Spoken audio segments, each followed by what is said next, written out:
Hello दोस्तों, नमस्कार। दोस्तों, आज की इस क्लास के अंतर्गत हम बात करने वाले हैं IT tools and network basic यानी M1R5 जो ओ लेवल के न्यू पैटर्न पर आधारित आपकी जनवरी में परीक्षा होने वाली है उसके बारे में। साथ ही साथ अगर आप ट्रिपल सी की भी तैयारी कर रहे हैं तो ये पूरा का पूरा क्लास आपके लिए बहुत ही ज़्यादा इंपॉर्टेंट होगा और आज के इस क्लास के माध्यम से आप बड़े आसानी से चेक कर सकते हैं कि आपके M1R5 और ट्रिपल सी की तैयारी कैसी चल रही है। तो चलिए बिना देर किए शुरू करते हैं आज के इस इम्पॉर्टेंट क्लास को। नमस्कार दोस्तों, मैं अभय पांडे सीसीआई एजुकेशन नगरा के इस डिजिटल क्लास में आप सभी का फिर से एक बार स्वागत करता हूं। तो दोस्तों चलते हैं सबसे पहले प्रश्न की तरफ और देखते हैं कि आपका पहला प्रश्न कौन सा है। दोस्तों जो सबसे पहला प्रश्न है वो यहाँ पर बहुत ही इम्पॉर्टेंट है। लिखा है which component give you access to all of your computer setting and enable you to install and remove program। यानी वह कौन सा घटक आपको अपने कंप्यूटर सेटिंग तक पहुंच प्रदान कराता है और आपके प्रोग्राम को स्थापित करने और निकालने में सक्षम बनाता है। दोस्तों मैं आपसे रिकमेंड करूंगा कि जब भी आप इस तरह का लॉन्ग क्वेश्चन पढ़ा कीजिए तो आप उसको एक बार बहुत ध्यान से और संभव हो तो 2 बार आप उस प्रश्न को बहुत अच्छे से पढ़ लीजिए ताकि आपको पूरी तरह से समझ में आ जाए। दोस्तों मैं यहाँ पर अगर बात करूँ तो यहाँ पूछा जा रहा है कि वह कौन सा कंपोनेंट है जो आपके कंप्यूटर की सारी सेटिंग को एक्सेस करने में आपकी मदद करे और साथ ही साथ प्रोग्राम को इंस्टॉल और रिमूव करने में आपकी मदद करे। तो दोस्तों ऑप्शन देखिए दिया हुआ है start menu, file explorer, control panel या फिर डिफ़ॉल्ट प्रोग्राम। तो दोस्तों यहाँ पर जो पहले प्रश्न का सही उत्तर होने वाला है वो हो जाएगा option number C, control panel. मुझे पूरा उम्मीद है कि अब तक आप लोगों के मन में भी यह आंसर आ चुका होगा। जी हाँ दोस्तों, कंट्रोल पैनल की अगर बात की जाए तो यहाँ पर कंप्यूटर के सारे कंपोनेंट की सेटिंग भी मिल जाती है और आप अलग से किसी प्रोग्राम को इंस्टॉल और अनइंस्टॉल करने का फीचर भी कंट्रोल पैनल के अंतर्गत आसानी से देख सकते हैं। दोस्तों यहाँ पर कुछ और भी फैक्ट हम जोड़ दें तो कंट्रोल पैनल को विंडोज़ के नए वर्जन में सेटिंग नाम दे दिया गया है। इसके अलावा मैं आपको 2 यहाँ शॉर्टकट भी बताऊंगा जो बिल्कुल अच्छे से आपको याद रखना है। दोस्तों स्टार्ट मेन्यू का जो शॉर्टकट है वो कंट्रोल बटन के साथ स्केप बटन है। जी हाँ दोस्तों, कंट्रोल बटन के साथ स्केप बटन आपके कीबोर्ड में आप देख रहे होंगे कि सबसे लेफ्ट में बिल्कुल ऊपर में आपको ESC लिखा हुआ मिल रहा है और उसी को बोलते हैं स्केप बटन। जी हाँ दोस्तों, कंट्रोल के साथ जब आप स्केप बटन प्रेस करते हैं तो आपका स्टार्ट मेन्यू ओपन होता है। इसके अलावा फाइल एक्सप्लोरर का शॉर्टकट होता है विंडो बटन के साथ ई बटन। जी हाँ दोस्तों, विंडो ई करने पर आपका फाइल एक्सप्लोरर ओपन हो जाता है। तो ये सारे प्रश्नों को भी आप याद रखिएगा। ये सभी के सभी प्रश्न जो है आपके लिए बहुत ज़्यादा इंपॉर्टेंट होंगे। अब चलेंगे हम लोग अपने सेकंड क्वेश्चन की तरफ और देखते हैं दूसरा प्रश्न कौन सा है। जी हाँ दोस्तों, सेकंड क्वेश्चन है व्हाट इज़ द शॉर्टकट की for taking screenshot of entire display and save.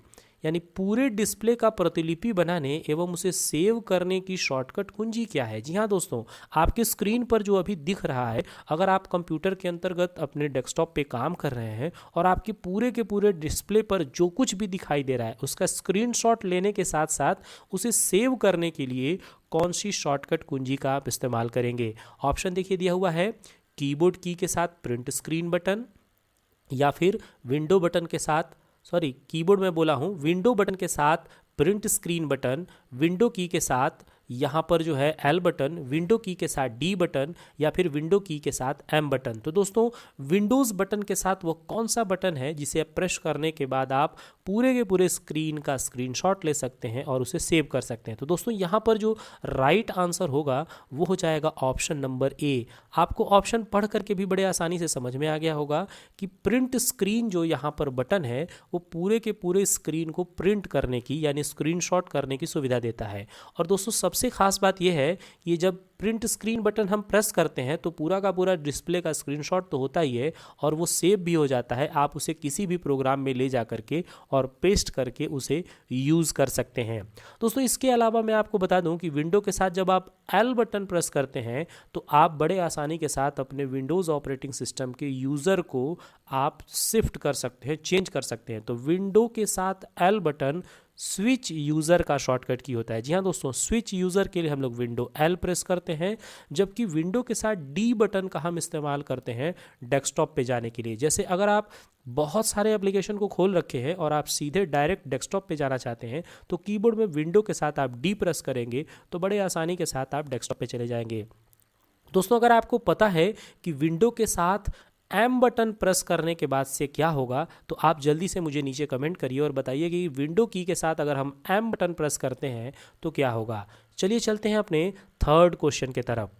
दोस्तों, तीसरा प्रश्न है, which option is selected for case sensitive matching. जी हाँ दोस्तों, केस सेंसिटिव मैचिंग के लिए कौन सा विकल्प चुना जाता है। जी हाँ दोस्तों, केस सेंसिटिव मैचिंग के लिए कौन सा आप ऑप्शन सेलेक्ट करेंगे। केस सेंसिटिव के बारे में हम आपको बता दें कि जो जैसा लिखा हो उसे उसी तरह से लिख करके और मैच कराने में कौन सा आप ऑप्शन सेलेक्ट करेंगे। Match only, case match, match case या फिर केस ओनली। तो दोस्तों, जल्दी से अपना कमेंट आप लोग अपने नोटबुक पर लिख लीजिएगा और आपको अपने ऑप्शंस को मैच कर लेना है, जो वीडियो के अंत तक आपको बताएगा कि आपने कुल कितना राइट आंसर किया है। तो दोस्तों, आपको बता दें कि मैच केस नाम का जो ऑप्शन है, इससे आप जब फाइंड करने के लिए जाते हैं तो अगर आपने मैच केस ऑप्शन को टिक कर रखा है तो जिस सेंटेंस केस में या अपर केस में या लोअर केस में जैसे भी आपने केस में आपने लिखा होगा टेक्स्ट, उसी केस में वो पूरे के पूरे डॉक्यूमेंट से आपके वर्ड को ढूंढ करके लाने का काम करेगा। तो दोस्तों, मैच केस एक बहुत ही शानदार फीचर है जिसकी मदद से आप सेंसिटिव केस मैचिंग का काम बड़े आसानी के साथ करा सकते हैं। अब चलेंगे हम लोग अपने नेक्स्ट क्वेश्चन की तरफ। दोस्तों, यहाँ पर जो है कुछ खास बात यहाँ पर लिखी हुई है, तो इनको आपको याद रखना है। दोस्तों, यहाँ कुछ प्रोग्राम के नाम लिख रखे हैं जिनमें मिनिमम जूमिंग, मैक्सिमम जूमिंग और उसके फाइल का एक्सटेंशन यहाँ पर दिया हुआ है। तो दोस्तों, आपको बता दें कि जो आपके प्रोग्राम हैं राइटर, कैल्क और इम्प्रेस, राइटर की अगर बात करें तो मिनिमम जूमिंग 20% और मैक्सिमम 600%, और इसके फाइल एक्सटेंशन का नाम है .odt। जबकि कैल्क की बात करें तो 20% मिनिमम जूमिंग, 400% मैक्सिमम जूमिंग और .ods इसके फाइल का एक्सटेंशन होता है। और इम्प्रेस सबसे खास है, इसमें मिनिमम जूमिंग 5% और मैक्सिमम 3000% और .odp इसका एक्सटेंशन होता है। तो मैं आपको रिकमेंड करूंगा कि हमारे इस पेज को आप स्क्रीनशॉट कर लीजिए और अपने पास स्टोर करके रख लीजिएगा, क्योंकि मिनिमम मैक्सिमम जूमिंग के साथ फाइल एक्सटेंशन बहुत बार पूछा जाता है। तो दोस्तों, चलते हैं हम लोग नेक्स्ट क्वेश्चन की तरफ। अगला प्रश्न है question number 4, in which generation time sharing, real time network and distributed operating system were used. यानी किस जनरेशन में time sharing, real time network और डिस्ट्रीब्यूटेड ऑपरेटिंग सिस्टम का इस्तेमाल किया गया था। First generation, second generation, third generation या फिर fourth generation.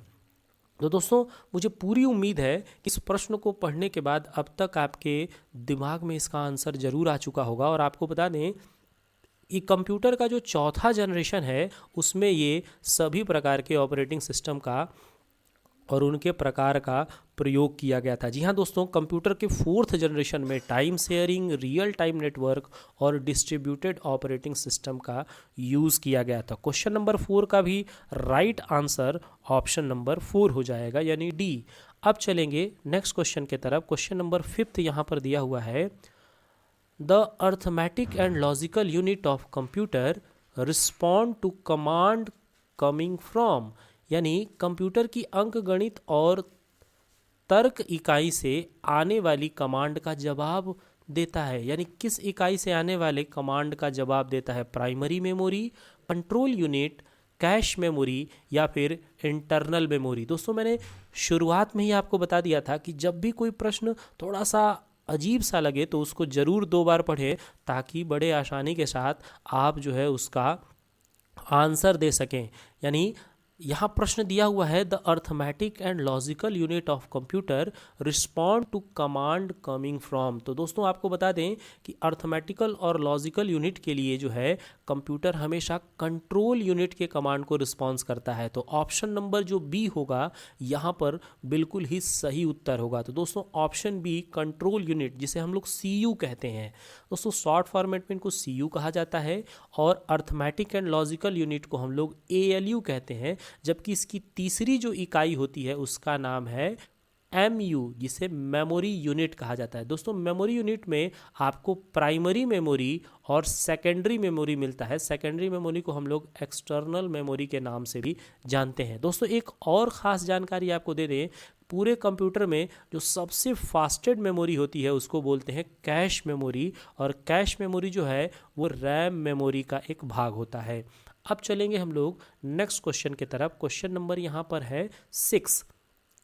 Which of the following storage device can store maximum amount of data. जी हाँ दोस्तों, निम्न में से कौन सा स्टोरेज डिवाइस अधिकतम मात्रा में डाटा स्टोर कर सकता है। यानी जो नीचे 4 नाम दिए हुए हैं इनमें सबसे ज़्यादा डेटा कहाँ स्टोर होगा, फ्लॉपी डिस्क में, SSD में, हार्ड डिस्क में, या फिर ब्लू रे डिस्क में। तो दोस्तों यहाँ पर मैक्सिमम स्टोरेज डेटा की बात हो रही है, और वो भी जो नीचे 4 नाम दिए गए हैं इन्हीं में से आपको पहचानना है। तो दोस्तों मैं आपको बता दूं कि जो सबसे ज़्यादा भारी मात्रा में डेटा को स्टोर करता है उसका नाम है हार्ड डिस्क। जी हाँ दोस्तों, हार्ड डिस्क में काफ़ी भारी मात्रा में डेटा स्टोर होता है, जबकि यहाँ पर जो SSD है इसकी तुलना में यहाँ पर डेटा थोड़ा सा कम जो है सेव होता है दोस्तों। लेकिन SSD हार्ड डिस्क की तुलना में बहुत अच्छा माना जाता है। दोस्तों SSD की स्पीड बड़ी फास्ट होती है, साथ ही साथ यह जो है पावर बहुत ही कम खर्च करता है, और सबसे बड़ी बात इसकी यह है कि SSD में डेटा ख़राब होने का डर नहीं होता है। जबकि हार्ड डिस्क जो है इसकी गति थोड़ी कम होती है, और साथ ही साथ इसका मूल्य जो है वो कम होता है, और यहाँ पर डेटा ख़राब होने का डर होता है। तो हार्ड डिस्क जो है यह स्टोरेज कैपेसिटी में तो थोड़ा बेहतर है, लेकिन बाकी सारी क्षमताएं SSD की बड़ी अच्छी होती है। तो हार्ड डिस्क सबसे ज़्यादा डेटा स्टोर करने वाला है इन चारों विकल्पों में। तो दोस्तों ऑप्शन सी यहाँ पर बिल्कुल राइट आंसर होगा। अब चलेंगे हम लोग नेक्स्ट क्वेश्चन की तरफ। The saving of data and instructions to make then available for laters, यानी बाद में उपयोग के लिए डेटा और निर्देश की बचत का काम कौन करता है। यानी कोई ऐसा डेटा है जिसको आपको बाद में यूज़ करना है, या कोई ऐसा इंस्ट्रक्शंस है जो आप बाद में यूज़ करना चाहते हैं, तो उसे सेविंग करके यानी स्टोर करके रखने का काम कौन करने वाला है। Cash unit, input unit, output unit, या फिर स्टोरेज यूनिट। बहुत ही शानदार प्रश्न है। मैं इसको इसलिए शानदार कह रहा हूँ क्योंकि प्रश्न की प्रकृति थोड़ी सी अलग है, लेकिन ऑप्शन आपको पढ़ने के बाद से बड़े आसानी से समझ में आ जाएगा। जी हाँ दोस्तों, यहाँ पे बात हो रही है the saving of data and instructions to make them available for later use. आप बाद में अगर यूज़ करना चाहते हैं और डेटा को सेव करके रखना चाहते हैं या निर्देशों को सेव करके रखना चाहते हैं, तो उसके लिए ज़रूरत आपको पड़ेगी स्टोरेज यूनिट की। जी हाँ दोस्तों, स्टोरेज यूनिट के अंतर्गत बड़े आसानी के साथ आप उसे स्टोर करके रख सकते हैं, और जब भी आपको ज़रूरत लगती है आप उन्हें आसानी से इस्तेमाल कर सकते हैं। दोस्तों अब चलते हैं हम लोग अपने नेक्स्ट क्वेश्चन की तरफ। क्वेश्चन नंबर 8 है, what is another name of system software. जी हाँ दोस्तों, सिस्टम सॉफ्टवेयर का दूसरा नाम क्या है। जी हाँ दोस्तों, सिस्टम सॉफ्टवेयर का दूसरा नाम पूछा गया है application software, user defined software, OS software, या फिर नॉन ऑफ दीज। तो दोस्तों यहाँ पर सिस्टम सॉफ्टवेयर का दूसरा नाम पूछा गया है, what is another name of system software. तो दोस्तों बता दें, सिस्टम सॉफ्टवेयर को हम लोग OS यानी ऑपरेटिंग सिस्टम कहते हैं। तो OS सॉफ्टवेयर जो है यानी ऑप्शन नंबर सी जो है यहाँ पर पूरी तरह से सही होगा। दोस्तों OS यानी ऑपरेटिंग सिस्टम होता है, और ऑपरेटिंग सिस्टम को ही सिस्टम सॉफ्टवेयर के नाम से भी जाना जाता है। तो ऑपरेटिंग सिस्टम को जब सिस्टम सॉफ्टवेयर कहेंगे तो सिस्टम सॉफ्टवेयर को हम ऑपरेटिंग सिस्टम भी कह सकते हैं। जबकि एप्लीकेशन सॉफ्टवेयर जो होते हैं वो पूरी तरह से इंडिविजुअल वर्क के लिए होते हैं। जैसा कि मैं यहाँ पर ये जो वीडियो आपके लिए बना रहा हूँ, ये माइक्रोसॉफ्ट वर्ड के अंतर्गत मैं बना रहा हूँ। तो माइक्रोसॉफ्ट वर्ड शब्दों से रिलेटेड काम के लिए बनाया गया है, तो इसलिए यह पूरी तरह से स्वतंत्र है और यह एप्लीकेशन सॉफ्टवेयर की कैटेगरी में आएगा। जबकि ओएस जो होते हैं वो पूरे के पूरे कंप्यूटर सिस्टम को चलाने में आपकी मदद करते हैं, इसीलिए ओएस जो है सिस्टम सॉफ्टवेयर के रूप में जाने जाते हैं। दोस्तों अब चलते हैं हम अपने नेक्स्ट क्वेश्चन की तरफ, जो कि बहुत ही शानदार होने वाला है।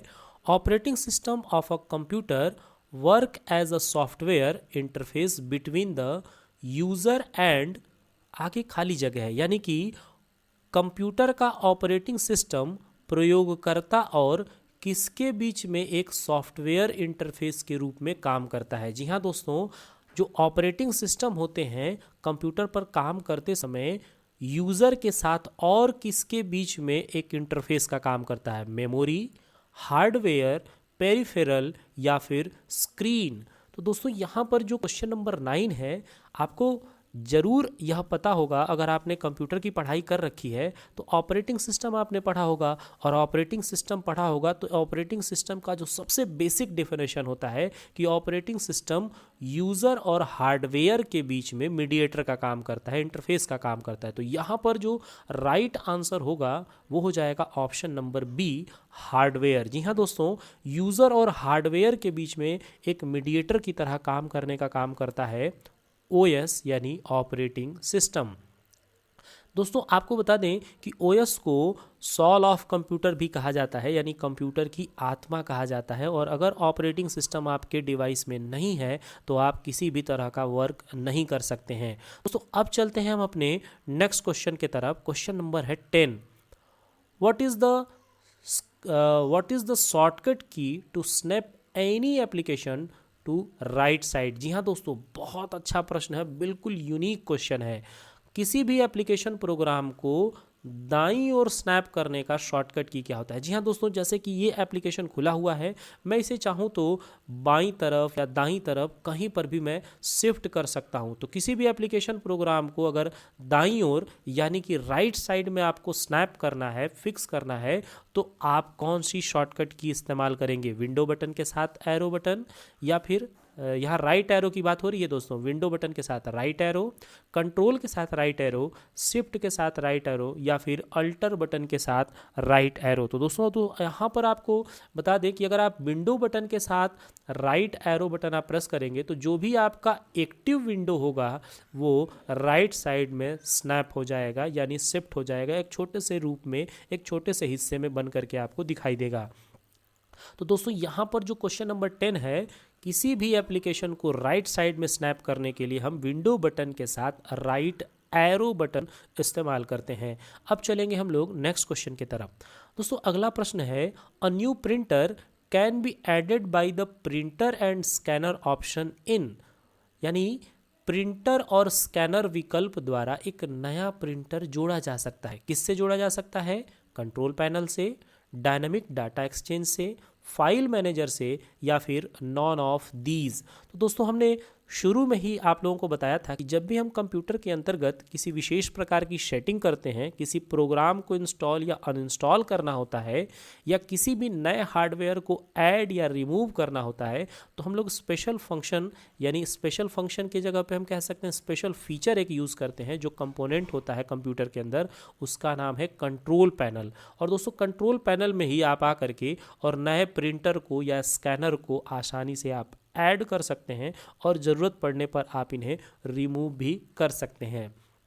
दोस्तों अब चलेंगे हम अपने नेक्स्ट क्वेश्चन की तरफ, और अगला हमारा प्रश्न है, to show and hide ruler which shortcut key press in LibreOffice Writer. जी हाँ दोस्तों, लिब्रे ऑफिस राइटर के अंतर्गत अगर आप रूलर को शो हाइड करना चाहते हैं, लिखा है लिब्रे ऑफिस राइटर में रूलर को लाने छुपाने के लिए किस बटन का प्रयोग किया जाता है। जी हाँ दोस्तों, अगर रूलर को आप शो हाइड करना चाहेंगे तो कौन सा बटन आप इस्तेमाल करेंगे? ऑप्शन देखिए दिया हुआ है, control R, alt shift R, या फिर कंट्रोल शिफ्ट आर। जी हाँ दोस्तों, रूलर को शो हाइड करना है तो इसके लिए तो मेन्यू होता है, व्यू मेन्यू। राइटर के अंतर्गत आप व्यू मेन्यू का भी इस्तेमाल करके रूलर को शो हाइड कर सकते हैं।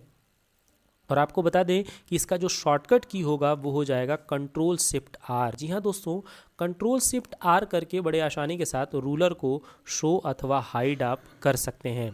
दोस्तों अब चलेंगे नेक्स्ट क्वेश्चन की तरफ। अगला जो हमारा प्रश्न है वो है, in writer which bar just located below the title bar and just above the standard tool bar. बहुत ही खास प्रश्न है। अगर आपने लिब्रे ऑफिस राइटर का पूरा इंटरफेस बड़े ध्यान से देखा होगा तो अब तक इसका आंसर आपके दिमाग में आ गया होगा। एक बार हिंदी में भी पढ़ लेते हैं।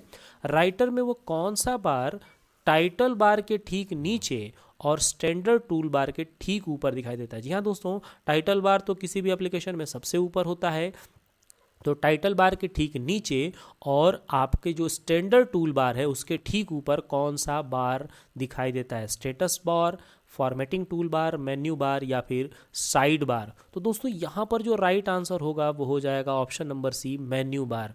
दोस्तों मेन्यू बार जो है ये आपको दिखाई देता है टाइटल बार के ठीक नीचे। तो दोस्तों मैं अगर इनको एक सही सीक्वेंस में लगाता चलूँ तो देखिए सबसे ऊपर में होता है टाइटल बार, टाइटल बार के ठीक नीचे आता है मेन्यू बार, मेन्यू बार के ठीक नीचे आता है स्टैंडर्ड टूल बार, उसके नीचे आता है फॉर्मेटिंग टूल बार, सबसे नीचे आता है स्टेटस बार और राइट साइड में आपको देखने को मिल जाता है साइड बार। तो दोस्तों एक बार फिर से सीक्वेंस आपको याद करा दूं। सबसे ऊपर टाइटल बार, उसके नीचे मेन्यू बार, उसके नीचे स्टैंडर्ड टूल बार, उसके नीचे फॉर्मेटिंग टूल बार, सबसे नीचे स्टेटस बार और राइट साइड में आपको दिखता है साइड बार। तो क्वेश्चन नंबर 13 का राइट आंसर भी ऑप्शन सी हो जाएगा। अब चलेंगे नेक्स्ट क्वेश्चन पे। Which of the following features is not available in export as option? जी हाँ दोस्तों, निम्न में से कौन सी सुविधा एक्सपोर्ट एज विकल्प में उपलब्ध नहीं है? जी हाँ दोस्तों, राइटर के अंतर्गत आपको एक फीचर मिलता है एक्सपोर्ट एज, और यहाँ पूछा गया है कि कौन सा एक्सपोर्ट एज के अंदर फीचर अवेलेबल नहीं है? Export as PDF, export as image, export as EPUB या फिर एक्सपोर्ट डायरेक्टली एज पीडीएफ? तो दोस्तों जल्दी से आपको अपना कमेंट करना है और बताना है कि क्वेश्चन नंबर 14 दिया है, तो 14 का राइट आंसर क्या होगा? तो दोस्तों आपको बता दें कि यहाँ पर आपको एक्सपोर्ट एज इमेज नाम का कोई भी फीचर आपको नहीं मिलता है। दोस्तों आपको पीडीएफ की सुविधा मिल जाती है, यानी पीडीएफ में एक्सपोर्ट करने की, और इलेक्ट्रॉनिक पब्लिकेशन के लिए भी आपको फीचर मिल जाता है और डायरेक्ट भी पीडीएफ कन्वर्ट करने की सुविधा आपको मिल जाती है, जबकि एक्सपोर्ट एज पीडीएफ का फीचर आपको नहीं मिलता है। अब चलेंगे हम लोग नेक्स्ट क्वेश्चन पे और अगला प्रश्न हमारा है, in hyperlink dialog box which option is not available? जी हाँ दोस्तों, हाइपरलिंक के डायलॉग बॉक्स में नीचे लिखे हुए विकल्प में कौन सा विकल्प मौजूद नहीं है? हाइपरलिंक डायलॉग बॉक्स में कौन सा विकल्प मौजूद नहीं है? इंटरनेट, मेल, डॉक्यूमेंट या फिर फाइल अटैचमेंट? तो दोस्तों आपको बता दें कि हाइपरलिंक डायलॉग बॉक्स के अंतर्गत आपको इंटरनेट नाम का कोई फीचर जो है इंटरनेट नाम का फीचर आपको मिल जाता है। जी हाँ दोस्तों, यह वेब के नाम से आपको मिलता है, जबकि फाइल को अटैच करने का कोई फीचर जो है आपको नहीं मिलता है। तो दोस्तों ऑप्शन नंबर जो डी होगा वो यहाँ पर बिल्कुल ही राइट होगा। हाइपरलिंक का जो डायलॉग बॉक्स खुलता है उसमें आपको वेब से डेटा को लेने या देने का सुविधा मिलता है, मेल के थ्रू डेटा ले आने और ले जाने की सुविधा मिलती है, डॉक्यूमेंट के थ्रू मिलती है, जबकि अटैचमेंट का कोई भी फीचर आपको नहीं मिलता है। दोस्तों आपको बता दें कि हाइपरलिंक जो होता है इसका शॉर्टकट कंट्रोल के साथ के बटन होता है। कंट्रोल के प्रेस करने पर हाइपरलिंक का डायलॉग बॉक्स खुलता है और जिस भी शब्द के साथ आप हाइपरलिंक जोड़े होते हैं, जैसा कि आप यहाँ पर देख रहे होंगे, जो भी लिंक होते हैं उनका डिफ़ॉल्ट कलर ब्लू हो जाता है और यह जो है एक पेज से दूसरे पेज पर जाने में आपकी सहायता करते हैं। तो दोस्तों हम पूरा का पूरा आशा करते हैं कि आपको हमारा यह पूरा वीडियो, हमारा यह पूरा क्लास आपको बहुत ही ज़्यादा इम्पोर्टेंट लगा होगा। और अगर आपको यह पूरा क्लास अच्छा लगा है और आपकी जानकारी में थोड़ी बहुत भी बढ़ोतरी हुई है तो आप हमारे इस चैनल को सब्सक्राइब करिए और साथ ही साथ बेल आइकन को भी प्रेस करके ऑल नोटिफिकेशन पे सेट कर लीजिए, ताकि नए वीडियो जब भी अपलोड किए जाएँ आपको सबसे पहले उसका नोटिफिकेशन मिल सके। वीडियो अच्छा लगा होगा तो आप इसको लाइक करिएगा, अपने दोस्तों में शेयर करिएगा और ज़्यादा से ज़्यादा कमेंट कीजिएगा ताकि इस तरह का इंटरेस्टिंग वीडियो हम आपके लिए लगातार ले आते रहें। मिलते हैं अगले कुछ खास वीडियो में, तब तक के लिए थैंक यू फ्रेंड्स। जय हिंद।